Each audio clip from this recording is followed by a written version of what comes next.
तो भाई लोगों, मंडे नाइट रॉ की शुरुआत में लोगन पॉल अपनी गाड़ी से उतरते हैं और उनके पीछे से आते हैं भाई आइसो स्पीड। और आइसो स्पीड को तुम लोग जो है मुझसे बेहतर जानते हो, तो मुझे कुछ बताने की जरूरत नहीं है। आई थिंक वेल यहाँ पर फिर जजमेंट डे आकर स्वागत करती है लोगन पॉल का, और वो डेमियन प्रीस्ट कहते हैं कि तुम इस चैंपियनशिप के लायक हो और अब हम जो है पूरा मंडे नाइट रॉ चलाने वाले हैं। इसके बाद पैट मैकफी और माइकल कॉल भी यहाँ पर ट्राइबल चीफ को एक्नॉलेज करते हैं, पर कौन सा ट्राइबल चीफ ये नहीं पता भाई। उसी के साथ भाई आज का जो ड्राफ्ट है उसके बारे में भी वो काफी कुछ बताते हैं और ड्राफ्ट की शुरुआत हो जाती है। तो भाई पहले ड्राफ्ट को खत्म कर लेते हैं। सबसे पहले भाई स्टेफनी मैकमैन देखने को मिल जाती है, भाई इससे बढ़िया और क्या हो सकता है। और स्टेफनी मैकमैन जो है ड्राफ्ट की शुरुआत करती है और पहला राउंड होता है मंडे नाइट रॉ पर, और ड्राफ्ट की नाइट 2 की पहली पिक मंडे नाइट रॉ को मिलती है और मंडे नाइट रॉ चूज करता है इंपीरियम को, यानी कि गुंथर और लुडविग केजर। जियोवानी वंची को इन्होंने निकाल दिया है अपनी टीम से भाई लोगों। और गुंथर देख लो भाई नंबर 1 पिक है नाइट 2, तो कितनी बड़ी बात है भाई ये। सेकंड पिक जो है जेड गार्गिल होती है स्मैकडाउन की तरफ से। उसके बाद भाई पूरा डैमेज कंट्रोल जो है मंडे नाइट रॉ के ऊपर आ चुका है और केविन ओस भाई स्टिल स्मैकडाउन पर रहने वाले हैं और पहला राउंड यहीं पर खत्म हो जाता है। तो भाई damage control Monday night raw पर आ चुका है, तो ये काफी अलग बात है। वो बेली से अलग हटके शायद कुछ नई स्टोरी लाइन हमें देखने को मिलने वाली है यहाँ पर। लेकिन भाई डैमेज कंट्रोल के साथ चैंपियनशिप भले ही फिलहाल के लिए रॉ पर आ चुकी है, लेकिन बहुत जल्द वो स्मैकडाउन पर वापस जाने वाली है। हम जानते हैं क्यों, बैकलैश में वो चीज हो जाएगी। उसके बाद लोगन पॉल और आइसो स्पीड आते हैं, दूसरे राउंड की शुरुआत करते हैं। आइसो स्पीड जो है वो लोगन पॉल को इंटरप्ट कर देते हैं और इन दोनों की जुगलबंदी भाई काफी मजेदार है भाई। और दूसरे राउंड की पहली पिक होते हैं CM Punk Monday night raw के ऊपर। उसके बाद स्मैकडाउन पर जा रही है पूरी द प्राइड, यानी कि वहीं पर रहने वाले हैं बॉबी लैशली, स्ट्रीट प्रॉफिट और बी फैब। इसके बाद मंडे नाइट रॉ पर आ चुके हैं ब्रॉन स्ट्रोमन भाई साहब और स्मैकडाउन पर ट्रिफनी स्ट्रैटन। और राउंड 2 यहीं पर खत्म हो जाता है। CM Punk Monday night raw पर और द प्राइड स्मैकडाउन पर। ब्रॉन स्ट्रोमन हमें यहाँ पर देखने को मिलते हैं, ये हैरानी की बात हमें देखने को मिलती है यहाँ पर। हालांकि वो एलिजिबल तो थे ही और आज रिटर्न भी कर लिया, स्पॉइल हो गया। इसके बाद जेबीएल और रॉयन सैमॉन्स आते हैं और राउंड 3 की पहली ड्राफ्ट भाई पूरा LWO होता है मंडे नाइट रॉ के ऊपर आ चुका है भाई पूरा LWO, वो भी कार्लिटो के साथ भाई। पिछली स्मैकडाउन पर ही तो इनका ब्रेकअप हुआ है। और भाई पूरा जो लेगार्डो फैंटाज्मा है सैंतोस की टीम, वो पूरी स्मैकडाउन पर रहने वाली, यानी कि LWO वर्सेस लेगार्डो फैंटाज्मा की तो स्टोरी अलग ही हो चुकी है। और ड्रू मैकिंटायर भाई मंडे नाइट रॉ पर रहने वाले हैं और ड्रू मैकिंटायर भाई ड्राफ्ट्स की नाइट 2 पर तीसरे राउंड के तीसरे बंदे होते हैं जो चूज किए गए हैं। इस बात को ध्यान रखना भाई लोग। और स्मैकडाउन पर शिंसुके नाकामुरा जा रहे हैं भाई। तो भाई राउंड 3 में जो है LWO तो मंडे नाइट रॉ के ऊपर आ चुका है और शिंसुके नाकामुरा स्मैकडाउन की तरफ जा चुके हैं। ये 2 चेंजेस हमें यहाँ पर देखने को मिलते हैं राउंड 3 में। उसके बाद भाई आती है अलुंड्रा ब्लेज और टेडी लॉन्ग। चौथे राउंड की शुरुआत करते हैं और द जजमेंट डे जो है मंडे नाइट रॉ पर स्टिल रहने वाली है और डेमियन प्रीस्ट यहाँ पर नहीं होते क्योंकि वो चैंपियन है, तो वो एलिजिबल नहीं थे। स्मैकडाउन पर नायोमी जा चुकी हैं और NXT से आ चुके हैं भाई आइजा ड्रैगनोवा भाई। मंडे नाइट रॉ के ऊपर ड्राफ्ट हो चुके हैं, कुछ दिन पहले ही वो जो है अपनी NXT चैंपियनशिप को हारे हैं और अब उनका प्रमोशन हो चुका है मेन रोस्टर के ऊपर। तो भाई देखेंगे क्या करेंगे वो आकर।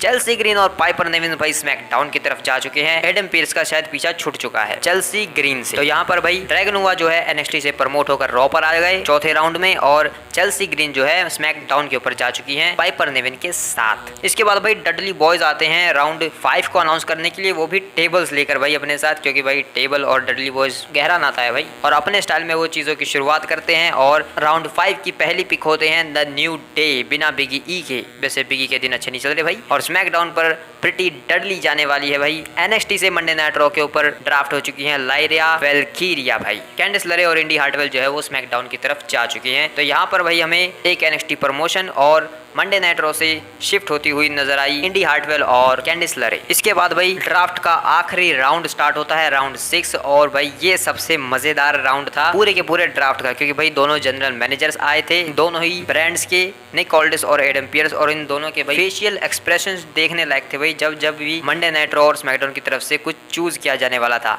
Monday night raw final testament को चूज कर लेता है और निक ऑल्डिस ये देखकर गुस्सा हो जाते हैं और वो DIY को चूज कर लेते हैं और फिर भाई एडम पियर्स के तोते उड़ जाते हैं और फिर ब्रॉन्सन ब्रीड भाई स्टिल मंडे नाइट रॉ का पार्ट रहने वाले हैं। तो और स्मैकडाउन से यहाँ पर ब्लेयर डेवेनपोर्ट को जो है एक्सपोर्ट कहूँ या फिर प्रमोट कर दिया गया है स्मैकडाउन के ऊपर NXT से। और भाई इससे पिछली वीडियो अगर तुमने नहीं देखी तो तुम्हें जाकर वो देख लेनी चाहिए, उसमें मैंने अगले चैंपियंस के बारे में बताया है और मैंने उसमें बताया था कि फाइनल टेस्टमेंट जो है मंडे नाइट रॉ के ऊपर ड्राफ्ट होने वाली है, तो तुम वो देख सकते हो जाकर। और इसके अलावा भाई जब सोशल मीडिया के ड्राफ्ट्स की बात आती है जो सोशल मीडिया के ऊपर लॉन्च होते हैं, तो यहाँ पर भाई डी जैक हाई जैक करने आ चुके हैं मंडे नाइट रॉ को भाई। और अब उन्होंने स्टेटमेंट भी दे दिया कि वो अब टी बार नहीं है, रिट्रीब्यूशन डेड हो चुका है, अब ये नया एरा है और मैं हूँ डी जैक और यही मेरा असली नाम है। और जो डी जैक है भाई वो आखिरी ड्राफ्ट होते हैं इस साल के ड्राफ्ट्स का भाई। इसके अलावा भी भाई काफ़ी सारे सोशल मीडिया के ऊपर ड्राफ्ट से जारी किए गए हैं, जिनमें से the Creed brothers and Ivy Nile जो है वो मंडे नाइट रॉ का पार्ट रहने वाली है। नटालिया जो है वो भी स्टिल मंडे नाइट रॉ का ही पार्ट होंगी। ऑडिसे जोन्स जो है वो NXT से मंडे नाइट रॉ के ऊपर आ चुके हैं और द न्यू कैच रिपब्लिक भी भाई मंडे नाइट रॉ की तरफ आ चुकी है। और कटाना चांस और केडन कार्टर जो है मंडे नाइट रॉ पर ही रहने वाले हैं। लेकिन भाई इंपीरियम का एक टूटा हुआ सदस्य जियो नेविंची स्मैकडाउन पर जा चुका है। अपोलो क्रूज भाई काफी टाइम बाद देखे वो भी स्मैकडाउन पर जा चुके हैं और टेगन नॉक्स भी स्मैकडाउन का पार्ट होने वाली है। तो भाई काफी लोगों का मानना है, या फिर मैं कहूँ भाई सभी का ये मानना है कि ये वाला जो ड्राफ्ट था वो फालतू का ड्राफ्ट था, कुछ नहीं हुआ, ज्यादा कुछ खास चेंजेस हमें देखने को नहीं मिले। तो शायद इसीलिए जो है इस ड्राफ्ट को काफी बेकार सा बताया जा रहा है। लेकिन भाई मेरे हिसाब से तो भाई ठीक ही था, हमें पता चल गया कि हाँ कौन कहाँ पर रहने वाला है। तो ज़्यादा चेंजेस हमें देखने को नहीं मिले। कुछ सुपरस्टार्स को NXT से प्रमोट कर दिया गया, स्पेशली जो वुमेन सुपरस्टार्स होती हैं उनको प्रमोट किया गया है बहुत ज़्यादा, क्योंकि भाई मेन रोस्टर पर जितनी भी वुमेन्स हैं भाई, जितने भी सुपरस्टार्स हैं वो आई थिंक ये कमी हो चुकी है, बार बार उन्हीं के बीच जो है फ्यूड घूमती रहती थी। तो अब ये अच्छी चीज़ है भाई, काफ़ी सारे बंदे जो है NXT से प्रमोट होकर आ गए हैं, तो भाई उनके लिए तो काफ़ी हैप्पी हूँ। और ऊपर से भाई बैरन कॉर्बन आ चुके हैं भाई, तो उससे बड़ी बात क्या हो सकती है। लेकिन भाई सब लोग ये सोच रहे हैं कि स्मैकडाउन और मंडे नाइट रॉ के ऊपर कौन कौन ड्राफ्ट हुए हैं। भाई तुम ये देखो कि कौन कौन ड्राफ्ट नहीं हुए, वो सब फ्री एजेंट्स है भाई, कहीं पर भी आ सकते हैं। मेरा कहने का मतलब है रोमन रेंस, ब्रॉक लेसनर और भी बहुत सारे बंदे जो सर्जरी से बाहर हैं भाई और रिटर्न कर सकते हैं कभी भी। तो भाई बहुत बड़े बड़े नाम तो भाई अभी तो बाहर ही हैं। और रिया रेफली भाई वो इंजर्ड हो चुके हैं, लेकिन जब वो वापस आएंगी तो उनका भी तो होगा ना भाई, वो भी तो फ्री एजेंट है, वो कहीं पर भी जा सकती है। और भाई अंकल हाउडी और उनकी पूरी की पूरी जो स्टोरी लाइन होने वाली है वो भी तो भाई उसका भी तो कोई ड्राफ्ट नहीं हुआ ना। हालांकि Braun Strowman Monday night raw के ऊपर आ गए तो कुछ कह नहीं सकते अभी। वेल पूरे मंडे नाइट रॉ के बारे में बताता हूँ तुम्हें क्या हुआ था। तो सबसे पहले भाई शुरुआत करती हैं बैकी लिंच, अपना प्रोमो कट करने आती हैं और यहाँ पर वो सबसे बेस्ट जो बात कहती हैं वो ये कहते हैं कि यही वो जगह है जहाँ पर शायद द मैन का जन्म हुआ था, क्योंकि 6 साल पहले आज से मैं वहीं पर थी, खून से भरी हुई, और मैं वहीं पर खड़ी थी और द मैन चैंपियन बनी थी उसके बाद, और आज भी मैं यहाँ पर चैंपियन बन के खड़ी हूँ। तो भाई तुम लोग तो आई थिंक रिलेट नहीं कर पाओगे, जो लोग कर सकते हैं ये लाइन उन्हें बहुत हिट की होगी, जैसे कि मुझे, क्योंकि भाई मैंने तो चीज़ लाइव देखी थी। तो मेरे लिए ये जो लाइन थी वो काफ़ी इंपॉर्टेंट थी भाई, क्योंकि वो आई थिंक कि मेरी तरफ से भाई बैकी लिंच का जो सबसे बेस्ट जो रन था भाई वो उस टाइम के ऊपर बैकी लिंच भाई ऊपर आ रही थी, तो वो सबसे बेस्ट जगह थी भाई बैकी लिंच के लिए। अब उन्हें जो भी करती हैं वो तो वो सिर्फ दूसरे बंदे को ओवर करने के लिए, उस टाइम पर वो खुद ओवर हो रही थी भाई, यानी कि अपने आप को बना रही थी, अपना नाम बना रही थी। और जब अपना नाम कोई बनाता है तो तुम जानते हो कि वो क्या क्या चीजें करता है। और बैकी लिंच भाई अपना नंबर 1 कंटेंडर ढूंढ रही थी, इसलिए वो यहाँ पर आई थी। तो तभी यहाँ पर लिव मॉर्गन आकर इंटरप्ट करती है और वो कहती है कि देखो मैं ही हूँ तुम्हारा नंबर 1 कंटेंडर, तुम्हें मुझे मैच देना चाहिए, क्योंकि मेरी वजह से ही तुम यहाँ पर चैंपियन हो। अगर मैं रिया रिप्ली को साइड नहीं करती तो तुम चैंपियन ही नहीं होती। और बैकी लिंच इस बात के ऊपर एग्री करती है कि हाँ तुमने वो किया इसीलिए तो अब मैं चैंपियन हूँ, लेकिन इससे कोई फर्क नहीं पड़ता, अभी तुम चैंपियन तो नहीं हो ना। लेकिन तभी यहाँ पर भाई नाया जैक्स भाई पता नहीं कहाँ से फट्टे में टांग अड़ाने आ जाती हैं, लेकिन भाई वो अपने ही घर पे आई हैं और उन्हें इतनी भूख मिल रही है, लोग उनकी इज्जत ही नहीं कर रहे हैं भाई यहाँ पर नाया जैक्स की। तो नाया जैक्स भी कह देती हैं कि ये तुम्हारा तरीका है घर में किसी को वेलकम करने का, वो भी अपने ही घर में। और नाया जैक्स भाई फिर से वही बातें कहने लगते हैं कि मेरा आज मंडे नाइट रॉ पर आखिरी दिन है, तो मैं यहाँ पर छाप छोड़कर तो जाना चाहती हूँ। लेकिन लिव मॉर्गन सीधा उसके ऊपर अटैक कर देती है नाया जैक्स के ऊपर, और नाया जैक्स को कहती हैं कि तुम्हें छाप छोड़नी है ना, तो ठीक है मैं तैयार हूँ। और Liv Morgan versus Nia Jax के मैच को यहाँ से ऑफिशियल कर दिया जाता है। वेल इसके बाद जो है इंपीरियम यानी कि गुंथर और लुडविग केजर आते हैं शो के ऊपर, क्योंकि गुंथर का मैच होता है जेवियर वुड्स के अगेंस्ट, क्योंकि भाई गुंथर ने कहा कि मैं अगला king of the ring winner बनूंगा, और क्योंकि पिछले defending king of the ring winner जो है वो जेवियर वुड है, तो इस तरीके से भाई ये एक future king of the ring winner और former king of the ring winner के बीच ये मैच होता है भाई। और लास्ट में यहाँ पर गुंथर सबमिशन मूव लगा देते हैं और भाई काफी टाइम तक लगा के रखते हैं, तो कोफी किंगस्टन आते हैं और वो जो है टावल फेंकने वाले होते हैं, वो जो व्हाइट टावल होता है भाई वो फेंकने वाले होते हैं, जिससे कि बंदा हार मान जाएगा। वो अपने भाई के लिए हार मान सकते थे, लेकिन भाई ऐसा नहीं करते, वापस फेंक देते हैं उसे, यानी कि कोफी किंगस्टन ने वो नहीं किया जो जिमी उसो ने जे उसो के लिए किया था भाई आई क्विट मैच में। लेकिन भाई कोई फायदा नहीं, गुंथर जो है उस सबमिशन लोग को और ज्यादा हार्डली लगा देते हैं और फिर जेवियर वुड जो है वो टैप आउट कर देते हैं। भाई कैसा भाई है, उसे दिख रहा है कि वो दर्द में है, तो उसे वो टावल फेंक देना चाहिए था, खामखा भाई और दर्द दिलवा दिया बेचारे को। जिमी उसो ने अच्छा किया था भाई, जे उसो को बचा तो लिया था। और भाई गुंथर इसके बाद ना जेवियर वुड्स को चिढ़ाते भी हैं, हवा में भाई क्राउन को उठाते हैं और अपने सर पर पहन लेते हैं। हालांकि वो हमें दिखता नहीं क्योंकि शायद जॉन सीना से खरीद कर लाए होंगे। वेल इस मैच के दौरान हमें एक ग्लिच देखने को मिलता है जिसमें हमें वही भाई एक रोड के ऊपर गाड़ी चलती हुई नजर आती है जो हमने पिछली वीडियो में देखी थी अंकल हाउडी के टीज में। इसके बाद कथकली जो है वो जे उसो का इंटरव्यू ले रही होती है, लेकिन इंटरव्यू छोड़ो भाई, पीछे देखो वहाँ पर क्या चल रहा है।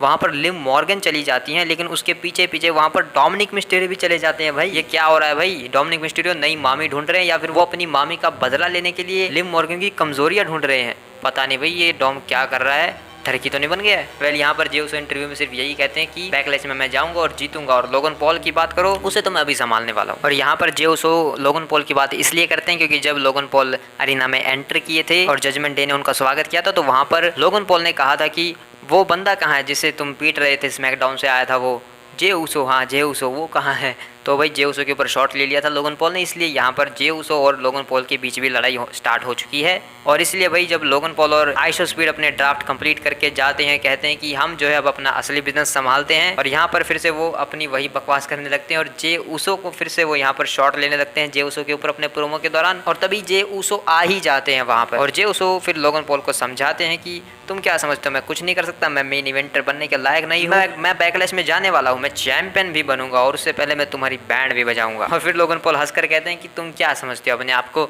तुम मुझे रोस्ट करना चाहते हो, लेकिन असली बात तो ये कि तुम अपनी ब्लड लाइन को छोड़कर आ चुके हो, तुम्हें ऐसा बिल्कुल नहीं करना चाहिए था क्योंकि अब मेरी ब्लड लाइन तुम्हें बहुत बुरी तरीके से मारने वाली है। और वो जजमेंट डे की बात करते हैं यहाँ पर, और वो जजमेंट डे को अपनी ब्लड लाइन बताते हैं। और उसके बाद लोगन पॉल कहते हैं कि तुम्हें आते ही कितने वर्ड हैं, ऊस और ईट, बस यही तो आते हैं। और जे उसो भी कहते हैं ईट, और उसके बाद वो जो है जजमेंट डे के ऊपर अटैक कर देते हैं, यानी कि फिन बैलर और जेडी के ऊपर, क्योंकि यही दोनों आते हैं। लेकिन यहाँ पर होता है पलटवार और जे उसो को धोने लगते हैं फिन बैलर और जेडी मैकडोना। और भाई जो लोगन पॉल है वो बाहर जाता है और जो सुपर बोल का विनर है भाई 3 टाइम, उसकी अंगूठियां निकालकर खुद पहनकर आ जाता है रिंग के अंदर। और फिर जो है जे उसो को उन्हीं अंगूठियों के साथ लकी पंच बजाने जाता है भाई।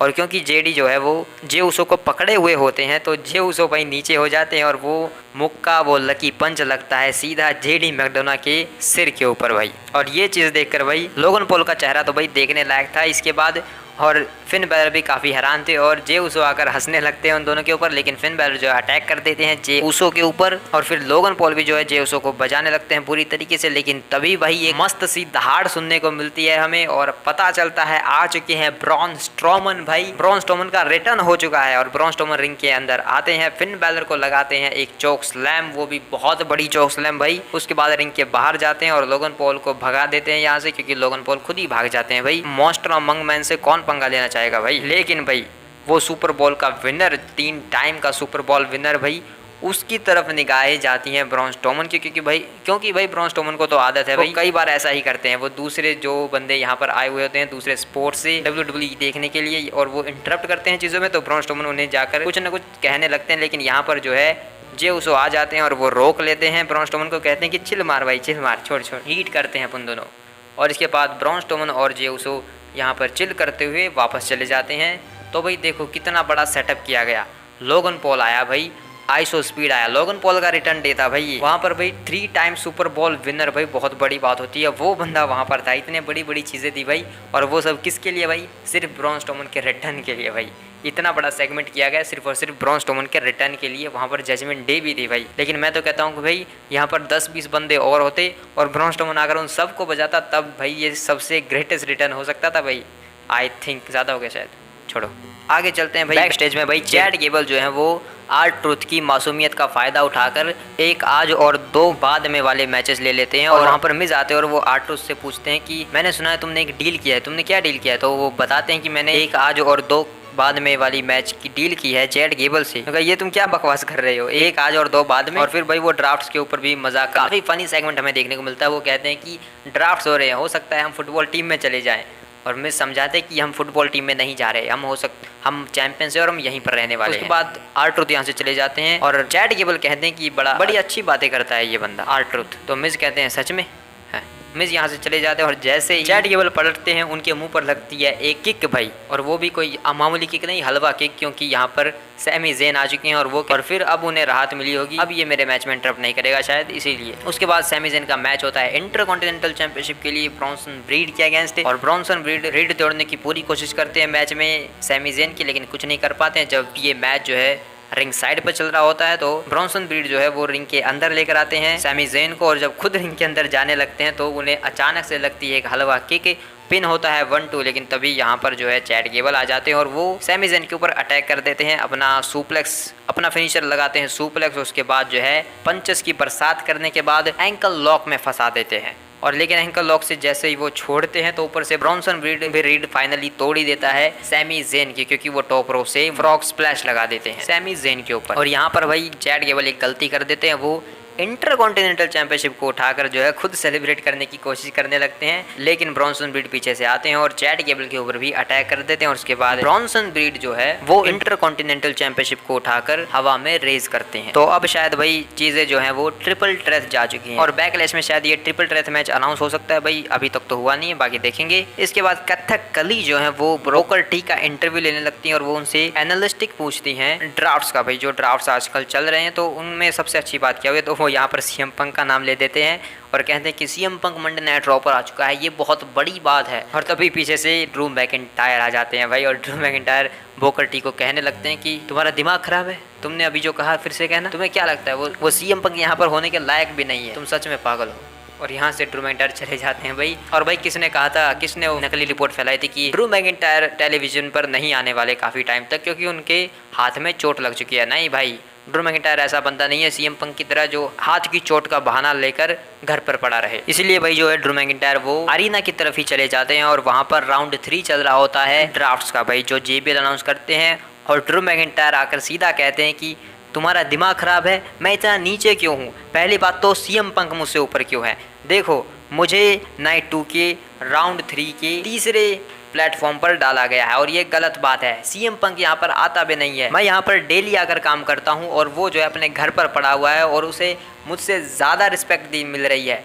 ये गलत बात है। और देखो उसने मुझे क्या किया, उसने मेरा हाथ तोड़ दिया और वो सोचता है कि अगर वो ऐसा करेगा तो मैं भी उसकी तरह घर पे रह जाऊंगा, लेकिन नहीं, ऐसा नहीं है, मैं अभी भी यहाँ पर हूँ और सीएम पंक यहाँ पर नहीं है। और तभी यहाँ पर भाई सीएम पंक का गाना हिट हो जाता है, लेकिन सीएम पंक भाई आसपास कहीं पर भी नजर नहीं आते हैं। लेकिन यहाँ पर एक छोटा सा ग्लिच हमें देखने को मिलता है जिसका स्क्रीनशॉट नहीं ले पाया भाई मैं, और जब रिप्ले देखने गया तो वहाँ से वो ग्लिच ही हट गया भाई, मतलब पता नहीं क्या हो रहा है भाई, क्योंकि रिप्ले में भाई वो अंकल हाउडी का टीज हमें देखने को नहीं मिलता है, वो सिर्फ लाइव पर ही देखने को मिलता है। लेकिन भाई इसके बाद सीधा हमें जो सीएम पंक है वो VIP लाउंज में खड़े हुए नजर आते हैं भाई, MVP का नहीं, वो जो अरीना का VIP लाउंज होता है भाई, वहाँ पर ऊपर खड़े होते हैं वो और कहते हैं कि मैं यहाँ पर हूँ, देखो मैं घर पर नहीं हूँ, छुट्टी पर नहीं हूँ, मैं यहीं पर हूँ। और ड्रू मैकिंटायर कहते हैं तो रुक वहीं पर, मैं वहीं पर आता हूँ। और ड्रू मैकिंटायर जो है ऊपर चढ़ने के लिए चले जाते हैं। तो भाई मुझे तो काफ़ी वेट करना पड़ा था कि ये बंदा कब ऊपर चढ़ेगा और ड्रू मैकिंटायर और सीएम पंक का कुछ देखने को मिलेगा। 1 घंटा लग गया भाई उस चीज़ में, लेकिन कोई बात नहीं, हम जल्दी जाते हैं भाई। बैक स्टेज में जब कैथकली ब्रॉन ब्रेकर का इंटरव्यू ले रही होती है कि आप जो है मंडे नाइट रॉ पर ड्राफ्ट हो चुके हैं, तो अब आपका क्या है,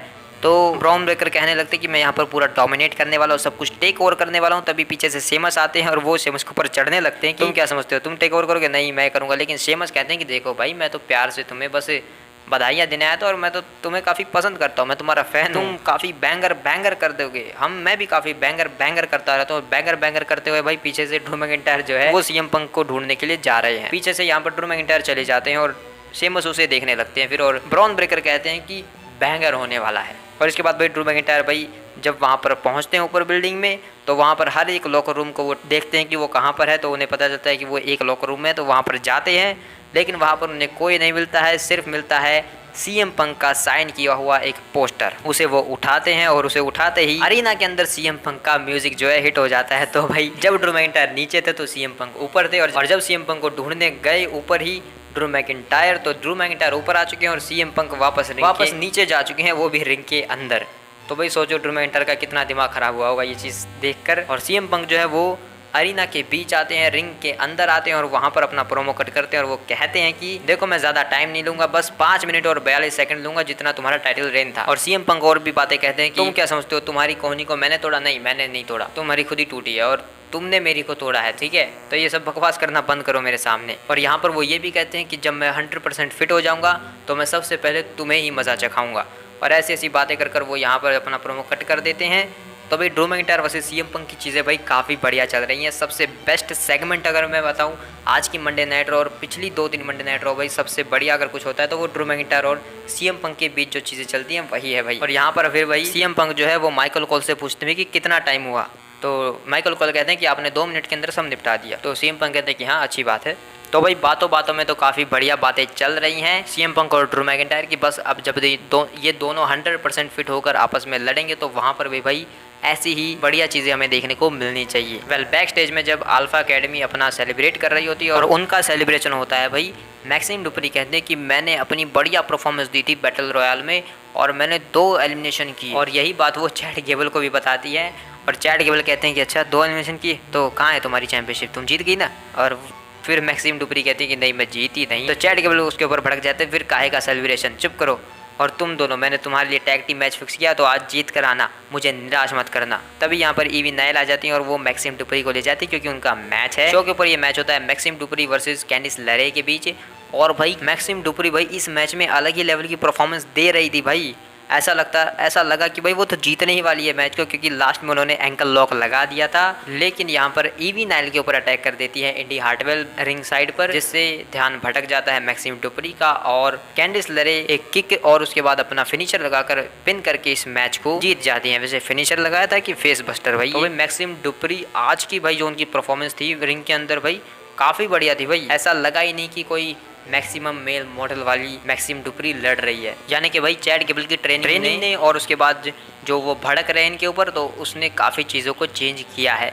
इसके बाद भाई ऑसम ट्रुथ का भी मैच होता है अगेंस्ट अल्फा एकेडमी यानी कि अकीरा टोजावा और ओटिस के बीच for the world tag team championship के लिए। और यहाँ पर एंड में जब ओटिस अपना कैटरपिलर सिग्नेचर लगा देते हैं तो वो अकीरा को टैग देते हैं।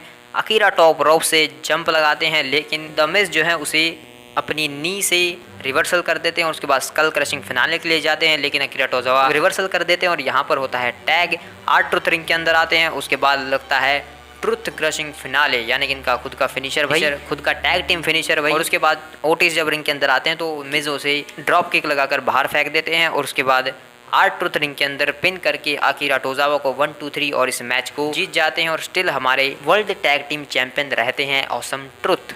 इसके बाद शो के ऊपर आती हैं लिव मॉर्गन भाई, क्योंकि उनका मैच है अगेंस्ट नाया जैक्स और ये नाया जैक्स का मंडे नाइट रॉ पर इस साल का शायद आखिरी मैच होने वाला है। और यहाँ पर एंड में जब नाया जैक्स से टॉप रोप से अपना फिनिशर लगाने जाती हैं तो लिव मॉर्गन उठ जाती हैं और वो लगा देती है यहाँ पर टॉप रोप से एक पावर बम। पिन होता है 1, 2 लेकिन यहाँ पर हो जाता है किक आउट।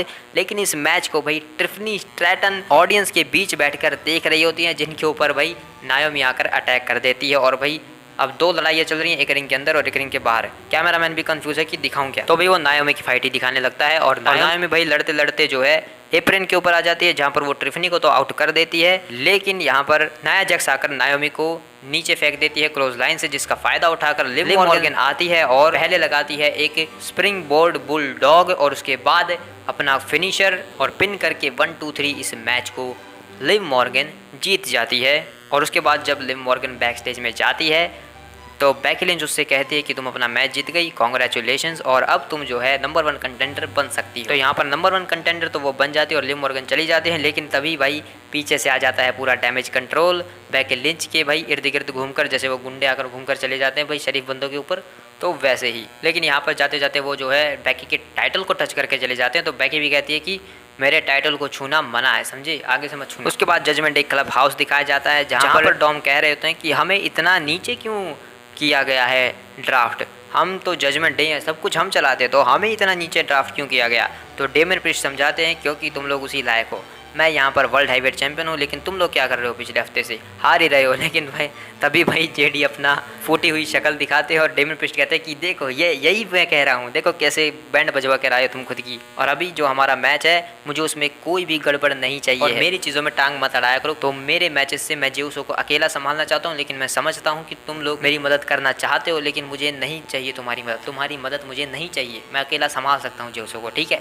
तो भाई जजमेंट डे में तो ऐसा ही चलता रहता है। वेल शो का मेन इवेंट होता है 6 man tag team match Jey Uso Andrade Ricochet versus the Judgment Day, जिसके एंड में भाई फिन बैलर को लगती है लात के बदले कोहनी अंद्रादे की तरफ से, और फिर अंद्रादे को लगती है डेमियन प्रीस्ट की तरफ से एक स्पिनिंग किक, और रिकोशेट आते हैं भाई स्प्रिंग बोर्ड मूव करने के लिए, लेकिन डेमियन प्रीस्ट उसे भी रिवर्सल करके लगाते हैं फेस बस्टर, और उसके बाद खुद ही जो है फिन बैलर को उठाकर टैग ले लेते हैं। रिंग के अंदर आते हैं, जे उसो को क्लोज लाइन लगाते हैं, उसके बाद जाते हैं वो रेजर्स एज के लिए, लेकिन यहाँ पर जे उसो करते हैं रिवर्सल और लगाते हैं एक समॉन ड्रॉप, और फिर जे उसो जाते हैं उसो स्प्लैश के लिए टॉप रो पर, लेकिन यहाँ पर डोमिनिक आकर जो है रेफरी का ध्यान भटका देता है, और डेमियन प्रीस्ट उठकर जो है जे उसो को चोक स्लैम में पकड़ लेता है ऊपर से ही। लेकिन तभी यहाँ पर भाई जेडी को पता नहीं यहाँ पर क्या करने आया था भाई जेडी, मुझे भी कुछ समझ नहीं आया कि जेडी यहाँ पर आया क्यों, और डेमियन प्रीस्ट भी उससे यही पूछते हैं कि तेरी दिक्कत क्या है बे, लेकिन तभी पीछे से जे उसो आ जाते हैं, वो लगाते हैं सुपर किक डेमियन प्रीस्ट को,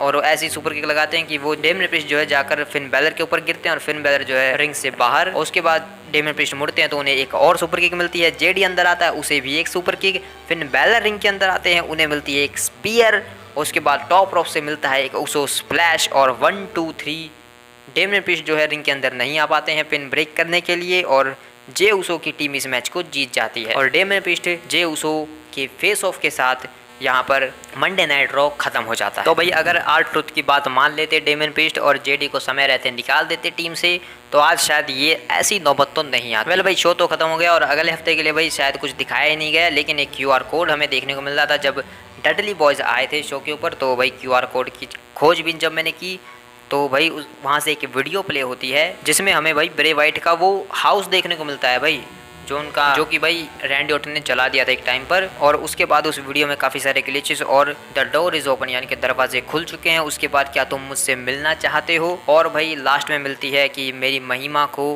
कि डूब जाओ मेरी महिमा में, ऐसे ऐसे वर्ड हमें देखने को मिलते हैं उसमें, और पीछे से एक बैकग्राउंड में काफ़ी सारी आवाज़ें। तो भाई जैसे जैसे बैकलैश जो है वो करीब आता जा रहा है, टीजेस जो है अंकल हाउडी के काफ़ी बढ़ते जा रहे हैं। मंडे नाइट रॉ के ऊपर 3 थे भाई, और स्मैकडाउन के ऊपर भी 3 थे भाई इस बार। तो भाई या तो बैकलैश में अंकल हाउडी का रिटर्न होने वाला है, या फिर भाई कोई बहुत बड़ा टीज़ हमें वहीं पर देखने को मिलने वाला है, लेकिन कुछ ना कुछ तो बहुत बड़ी चीज़ है भाई बैकलैश में, और अंकल हाउडी अब ज़्यादा दूर नहीं है। तो भाई देखेंगे कब तक अंकल हाउडी जो है रिटर्न कर लेते हैं, और ब्रॉन स्ट्रोमन भी आ चुके हैं भाई अब तो बाकी के जो बंदे हैं भाई जो इस स्टोरी में इन्वॉल्व होने वाले हैं वो भी बहुत जल्द आ ही जाएंगे, और बेसब्री से इंतज़ार है भाई उन चीज़ों का अब तो, क्योंकि भाई फिलहाल के टाइम पर भाई मंडे नाइट रॉ पर सेथ रॉलिंस नहीं है, रोमन रेंस भाई स्मैकडाउन पर नहीं है, तो भाई देखने के भाई जिनकी वजह से मैं ट्यून करता था दोनों ब्रांड्स को वो तो आते नहीं हैं, और आजकल जो सबसे बेस्ट मंडे नाइट रॉ पर चीज़ चलती है वो है भाई ड्रू मैकिंटायर और CM पंक, और उसके अलावा भाई आज तो ब्रॉन स्ट्रोमन का रिटर्न हो गया तो काफ़ी बढ़िया चीज़ थी भाई। और स्मैकडाउन के ऊपर तो बस भाई ब्लड लाइन की स्टोरी ही है, और तो कुछ नहीं, नेता रोड्स की किसी परवाह है बाकी।